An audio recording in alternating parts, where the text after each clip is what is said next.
बतौर अब्दी पाकलाम में से साम 92 वर्स 1 to 7। क्या ही भला है खुदावंद का शुक्र करना और तेरे नाम की मदद सराई करना, आए हक ताला।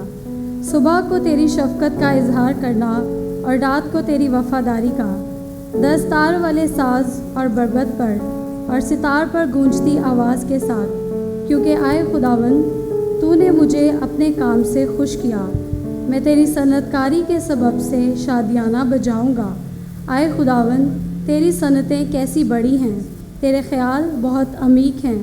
हैवान खसलत नहीं जानता और अहमक इसको नहीं समझता है। जब शरीर घास की तरह उगते हैं और सब बदकरदार फूलते फलते हैं, तो ये इसीलिए है कि वो हमेशा के लिए फ़ना हो। पाकलाम का पढ़ा और सुना जाना हम सब के लिए बाइस से बरकत हो। आमीन।